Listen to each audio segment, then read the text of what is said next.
नमस्कार साथियों, युग सीजन समाचार में आपका स्वागत है। आज के वीडियो में देखते हैं उत्तर प्रदेश के बहराइच जनपद के माता भगवती देवी कुंज आश्रम में आयोजित 5 दिवसीय विराट 51 कुंडी गायत्री महायज्ञ एवं श्रीमद पावन प्रज्ञा पुराण कथा कार्यक्रम आयोजन की भव्य कलश शोभा यात्रा कैसे निकाली गई, देखते हैं इस वीडियो में।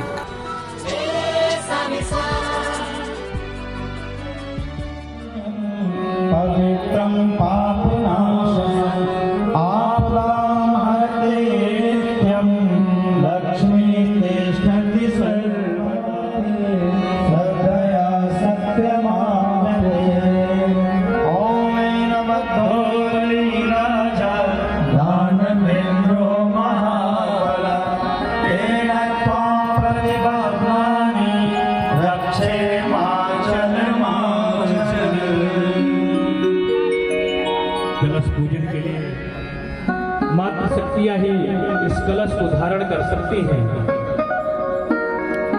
पूज्य जी ये बताती है कि इस कलश को अगर धारण करने की शक्ति है तो माताओं बहनों में ही है। इस कलश में समस्त 33 कोटि देवताओं का आवाहन किया जा रहा है मंत्रों के माध्यम से। दाहिने हाथ में पुष्प शस्त्र लेकर के कलश देवता का भाव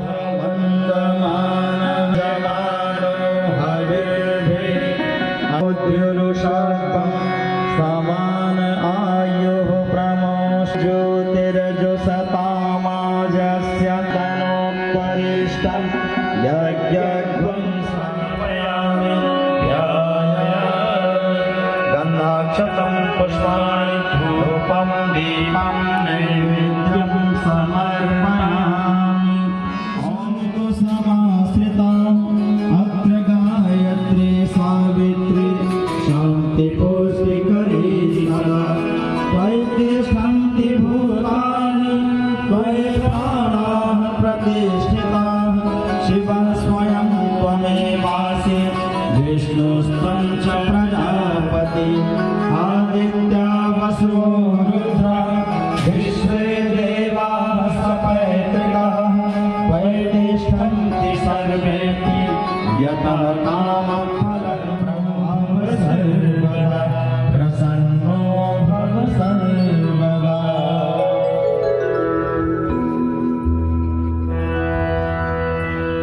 यहाँ पर दीपक का पूजन ज्योतिर्वर्चः स्वाहा सूर्यो वर्चो ज्योतिर्वर्चः स्वाहा ज्योतिः सूर्यः सूर्यो ज्योतिः स्वाहा। ओम ज्योति पुरुषाय नमः आवाहयामि स्थापयामि ध्याय गुरुरेव परब्रह्म तस्मै श्री गुरवे नमः तस्मै श्री गुरवे नमः। ओम श्री गुरवे नमः माता भगवत्यै नमः आवाहयामि स्थापयामि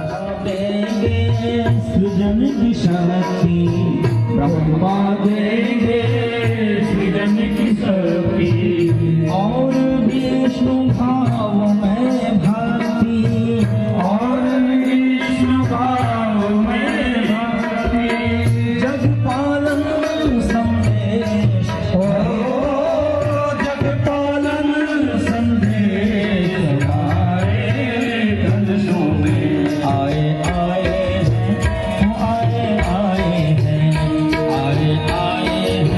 सारे लोग विराजे कलशों में।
किलोमीटर वापस आना है, ठीक है। तो इतनी लंबी पैदल यात्रा में जो अशक्त महिलाएं हैं, जिनको चलने में कोई दिक्कत है, पैरों में तकलीफ है, वह जाएं तो, लेकिन कलश लेके न जाएं, ताकि कलश लेके आपको अधूरा। माँ गायत्री की कृपा अगर हो जाए, क्योंकि जब मैं आज से 30 वर्ष पहले लगभग विवाह होकर आई तो मेरा गायत्री परिवार से मेरा परिचय हुआ। पति पूरा ससुराल में गायत्री की पूजा लगातार होती थी, माँ गायत्री की। तो मेरे पति ने पूछा कि तुमको गायत्री मंत्र आता है? मैं कही मुझे तो नहीं पता, मैंने बस रामचरितमानस तो पढ़ी है, मुझे उसकी चौपाइयाँ आती है, मुझे कुछ श्लोक आते हैं, मगर मुझे गायत्री मंत्र नहीं आता। तो मेरे हॉस्टल के बाहर ही खड़े होकर मेरे होने वाले पति थे, उन्होंने मुझे गायत्री मंत्र लिख के दिया, बोला तुम इसको जो है पढ़ो, इसको याद करो। तो खैर मैंने उस समय याद किया, और मैं उसके बाद सन 95 से सभी गुरुजनों को बताना चाहूंगी, 95, 96, 97, 98 लगातार मैं परीक्षा देती रही। अपनी पोस्ट ग्रेजुएट का मेरा सिलेक्शन नहीं हो रहा था। उसी बीच एक पुत्र भी हुआ, उसका नाम प्रखर रखा गया, मेरा नाम प्रज्ञा था। माता जी ने कहा नहीं अब तुम चिंता नहीं करो, अब प्रखर आ गए, खुश हो तो तुम्हारे जीवन में जरूर अच्छा होगा। उन्होंने कहा तो मेरी एक बात मानो, तुम एक माला गायत्री की रोज जपना चालू करो और गायत्री 40 रोज पढ़ो। तो मैं समझ गुरुजनों को यहाँ बताना चाहूंगी कि उसके बाद से, और जब मैंने 1 वर्ष लगातार माँ गायत्री की पूजा अर्चना करी, और मुझे इस समय भी कोई भी दुख आता है, कोई कुछ होता है, तो मुझे बस एक ही मंत्र याद आता है, वो है माँ गायत्री का, कि मैं इसको गायत्री मंत्र अगर पढ़ लूंगी तो नैया पार हो जाएगी। तो मैं आप सबको बताना चाहूंगी कि सन 99 में फिर मेरा सिलेक्शन हो गया। तो बहुत जिसने भी माँ गायत्री की शरण में आया और उसने गुरुजी और माता जी का आशीर्वाद लेते हुए अपना जीवन में उसको अपनाया, तो कोई भी ताकत दुनिया की ऐसी नहीं है कि जो उसको अपने जो उसका लक्ष्य है और परम वैभव तक पहुंचाने में मदद करेगी। आप सब ने इतने सुंदर कार्यक्रम में मुझे यहाँ बुलाया और इतना सम्मान दिया, और आज आप सब से मैं बहुत सारी ऊर्जा लेके जाऊंगी, और हम सब बहनें अपने सर पे इस कलश को रखकर समाज में एक बहुत ही सुगंध संदेश हम सब पूरे समाज के बीच में रखेंगे। बस मेरी यही बहनों से ये कामना है कि आप सब अपना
वो आएंगे और हमारे इस पूरी टोली पे रथ चालक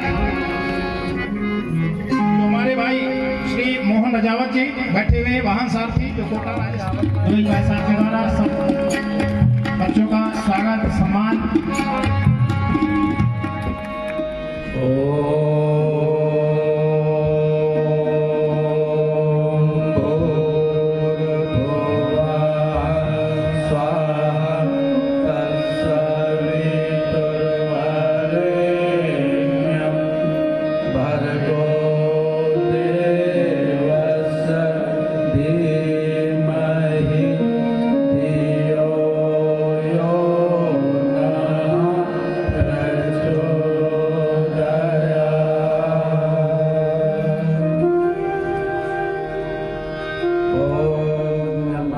की योग चेतना प्रत्यक्ष रूप में मार्गदर्शन प्रदान करने वाले श्रद्धेय डॉक्टर साहब, श्रद्धेय दीदी, और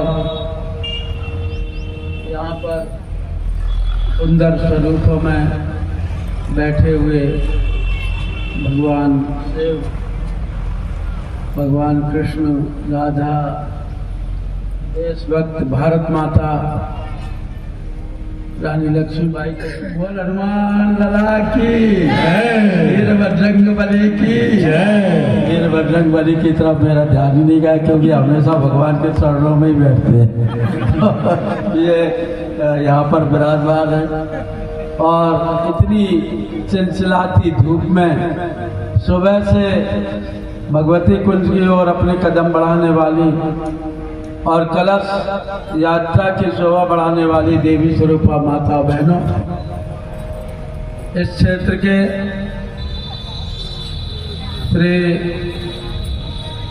वर्मा जी सहित सभी कर्मठ कार्यकर्ता, वरिष्ठ भाइयों बहनों, सभी हमारे गायत्री परिवार के परिजन बंधुओं, आसपास के क्षेत्रों से, इलाकों से, गांवों से, शाखाओं से, नगरों से आए हुए हमारे प्रज्ञा परिजनों, इसने बालक बालिका, अभी पिछले ही साल में इधर गया हुआ था नेपाल में, नेपालगंज।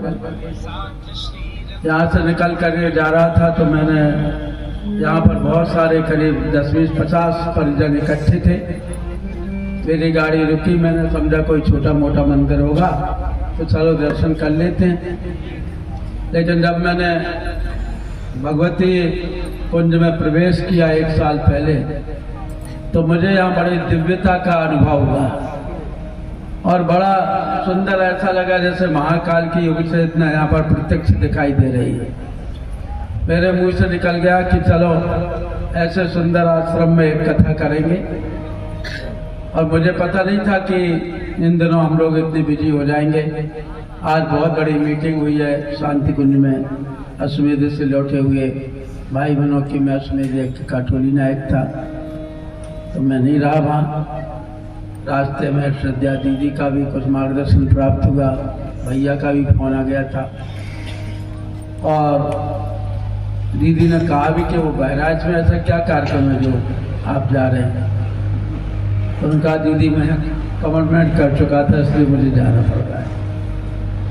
और फिर ट्रेन से कितना समय लगता, क्या लगता, अपनी गाड़ी से मैं यहाँ चला आया। आप लोगों के दर्शनों का सौभाग्य मिला। आपको बहुत बहुत साधुवाद, धन्यवाद। भगवान से प्रार्थना करते हैं कि माँ गायत्री की अनुकंपा कृपा, माँ गंगा की कृपा और परम पूज्य गुरुदेव बंध्या माता जी के आशीर्वाद आप पर खूब खूब बरसते रहे, ऐसी मेरी हार्दिक मंगल कामना। बात है भाइयों बहनों कि आज जहाँ पर भी जाते हैं, जिस गांव में भी जाते हैं, जिन भाई बहनों से भी बातचीत करते हैं, वे जो है हर आदमी एक ही बात कहता है कि आज जमाना बहुत बिगड़ गया। आखिर जमाना कहाँ से बिगड़ गया? हवा झोंकी तो है जैसे पहले चलती थी, आग वैसे ही जलती जैसे पुराने जमाने में जलती थी, पानी वैसे ही बहता बरसता जैसे पुराने जमाने में बरसता था, अन्न झोंका तो उत्पन्न हो रहा है, पशु प्राणी झोंके तो हैं, पेड़ पौधे झोंके तो हैं, हम और आप भी झोंके तो हैं। फिर क्या बिगड़ गया जिससे सारा जमाना बिगड़ गया? बंधु कुछ नहीं बिगड़ा, आदमी के विचार बिगड़ गए। विचार बिगड़ते हैं तब। अयोध्या में एक रानी के विचार बिगड़े थे। वो रानी कैसी थी? भगवान श्री राम को प्राणों के समान फिर समझती थी। और मंथरा ने आकर के रानी कैकेयी से कहा, महारानी जी आपको नहीं पता कल राम को राजतिलक होने वाला है। तो कैकेयी ने मंथरा से कहा था, अरे मंथरा, यदि राम को राजतिलक हो रहा है तो तेरा कलेजा क्यों जल रहा है? क्यों? प्राण समान राम प्रिय मोरे, प्राण समान राम प्रिय मोरे, तिल कर तिलक शोभ कस तोरे, तिल कर तिलक शोभ कस तोरे, मोह पर करहि प्रीति विशेषी, मोह पर करहि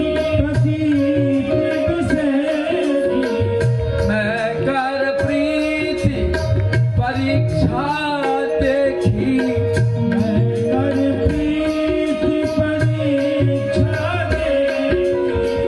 राम तिलक जो साथे उतारी राम तिलक जो साच उतारी तो हृदय मन भावत आरी तो हृदय अरे मथुरा यदि राम को रात तिलक हो रहा तो तेरा कलेजा क्यों जल रहा? क्यों? क्योंकि राम तो मुझे प्राणों के समान प्रिय हैं, मुझे सच्चा प्रेम करते हैं, सच्चा सम्मान देते हैं। और सुन, यदि राम को रात तिलक हो रहा है तो इससे बड़ी खुशखबरी कोई नहीं। यदि राम को रात तिलक हो रहा है तो मैं तुझे मन भावती नामें दूंगी, अपने गले का नौलखा हार तेरे गले में डाल दूंगी, तुझे सोने से मड़वा दूंगी, तुझे चांदी से जड़वा दूंगी, तेरे ऊपर हीरे मोतियों की वर्षा करवा दूंगी, तुझे वस्त्राभूषणों से लाद दूंगी, तेरे ऊपर तुझे मिठाई के कुंड में बिठा दूंगी। इससे बड़ी खुशखबरी और कोई नहीं, क्योंकि राम जी तो मेरे प्राणों के समान प्रिय। इतने सुंदर वचन कहने वाली कैकेयी के मन मस्तिष्क में जब पुत्र का मोह, राज्य का लोभ हावी हुआ तो वही कैकेयी 2 घंटे बाद वो भवन में महाराजा दशरथ से क्या कहने लगी।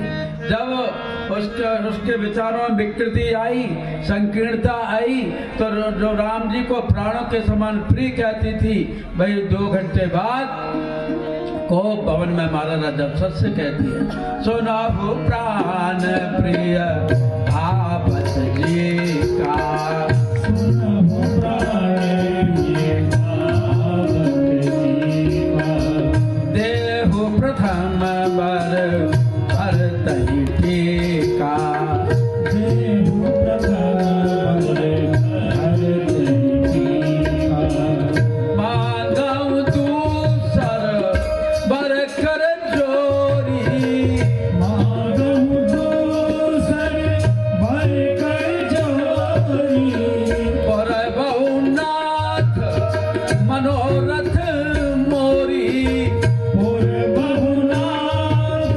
मनोरथ मोरी, तापस वेश विशेष उदासी, तापस वेश विशेष उदासी, 14 बरस राम वनवासी, 14 बरस राम वनवासी।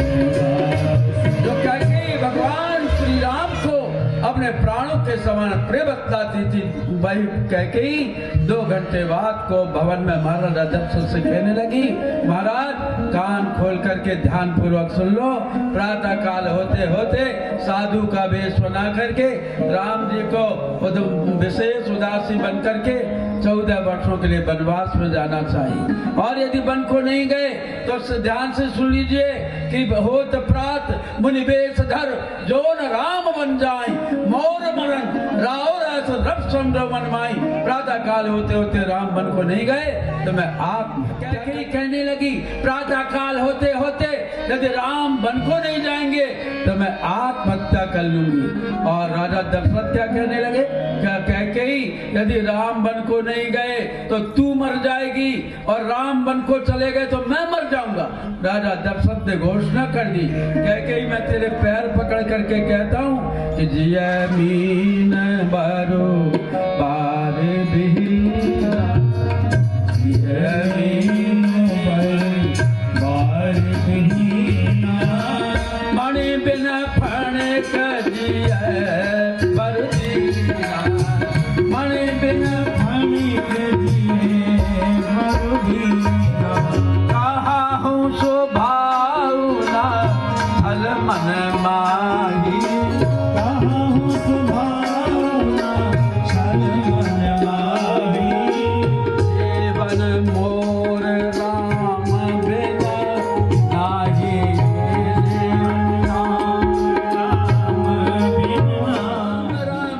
राम कही राम राम कही राम, तन पर हरि रघुबर फिरह राउ गयो दुर्धाम, सियावर रामचंद्र की जय। आरती की थाली प्रज्वलित करें। आरती होगी, जब मंत्र से आरती हो तो आप सिर पर बैठे ही बैठे कलश रख लेंगे। आपकी तरफ मुंह करके जब तक बहनें आरती करेंगी तब तक आप सिर पर रखे रहेंगे। और जैसे जय गायत्री माता आरती होगी तो बहनें, आरती वाली बहनें इधर मुंह कर लेंगी और इधर जो देव स्थली बनी हुई है, जो हमारे स्वरूप बैठे जय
गायत्री माता जय